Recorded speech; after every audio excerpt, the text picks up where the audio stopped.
Buenos días, mi nombre es Clemente Cruz, mi número de matrícula es 44139. Este es el proyecto integrado de la materia de Derecho Internacional Privado, en el cual se nos pide que definamos cuál es el concepto del Derecho Internacional Privado.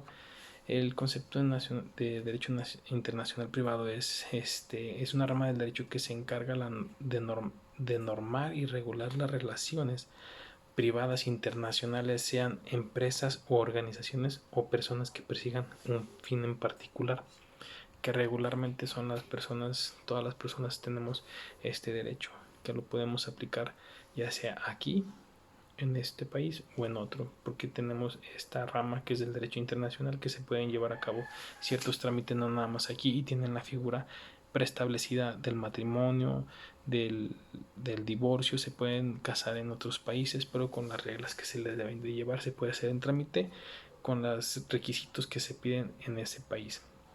¿Cuál es el ámbito de su aplicación del derecho internacional? El ámbito de su aplicación es tanto en empresas como en personas que tienen un fin determinado en particular, que tienen como un fin de lucro para ellos, como quiere decir las empresas que se establecen por medio privado, no por parte del Estado, que es una inversión indirecta. En este sí, ellos invierten directamente en nuestro país, pero se tienen que regular con las leyes que nosotros tenemos en nuestro país, para que puedan establecerse, ya que tengan convenios con ese país o tratados con dichos países para que puedan establecer su negocio. Si no hay ningún tratado o ningún convenio, no pueden establecerse porque no hay una relación entre ambos países. ¿Cuáles son sus fuentes? Sus fuentes del derecho internacional son los tratados y los convenios internacionales con los que celebra México con los diferentes países. En este caso, mucha gente piensa nada más que tenemos contratos o convenios internacionales con Estados Unidos y Canadá. ¿Cuál es el concepto de la nacionalidad en México? El concepto de la nacionalidad en México es desde el momento en que nacemos, tenemos ese concepto porque nacemos dentro del territorio. La nacionalidad la obtenemos al momento de nacer y está registrados ante el registro civil. Entonces, este es mi propio concepto, que yo creo que es el de la nacionalidad mexicana. ¿Cuáles son los requisitos para desarrollar una actividad por parte de una sociedad extranjera? Son los siguientes. En estos, los requisitos deben de ser un poco más amplios. Si una sociedad extranjera no domiciliada en México requiere ejercer un derecho en este país, debe otorgar un poder a un representante para que éste lo haga valer. Dicho poder debe despedirse conforme a las leyes de este lugar donde se va a otorgar, que es en México, de esta con una persona con capacidad para ello. También debe cumplir con las formalidades de autenticación de poder ante el cónsul o funcionario diplomático del lugar donde se lo va a otorgar. Es un defecto que se debe de formalizar de acuerdo con alguna convención internacional de que México sea parte, en caso de la apostilla del convenio de La Haya.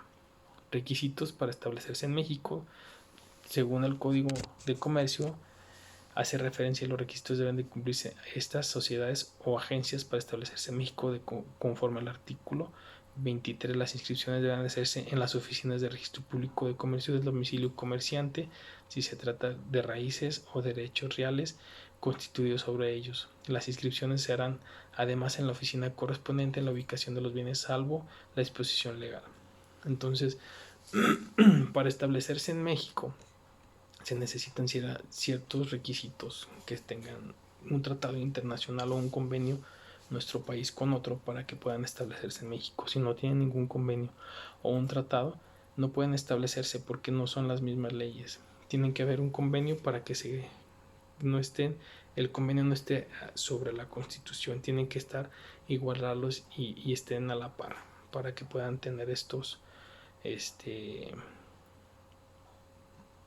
sociedad se pueda registrar ante México y tenga las obligaciones y los derechos como las demás empresas.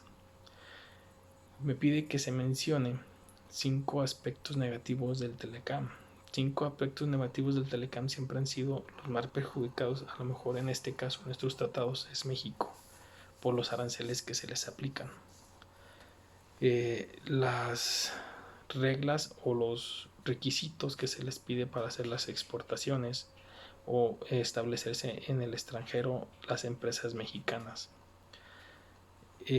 Otro aspecto negativo es el transporte, ya que con el Tratado de Libre Comercio se decía que tanto como México podía ingresar a territorio extranjero con sus mismas placas, con su mismo transporte, para para hacerlo más efectivo.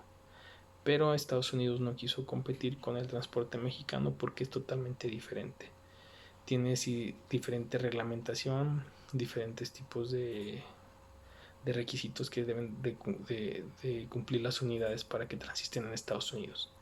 Entonces no lo ven viable Estados Unidos porque sería una competencia desleal, ya que las empresas o los operadores mexicanos no cumplen o no cumplen los requisitos. En el caso de los choferes, no cumplen las reglas de manejar ciertas horas porque el convenio de pago entre las empresas es totalmente diferente.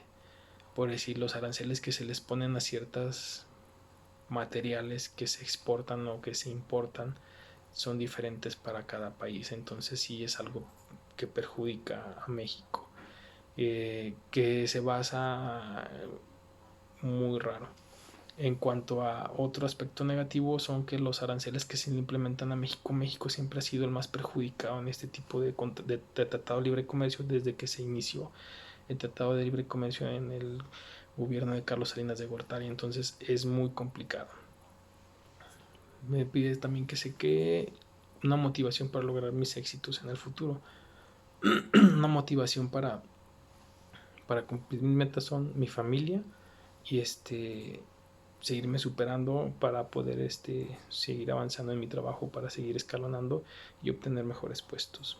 Este es mi proyecto integrador de Derecho Internacional Privado. Gracias.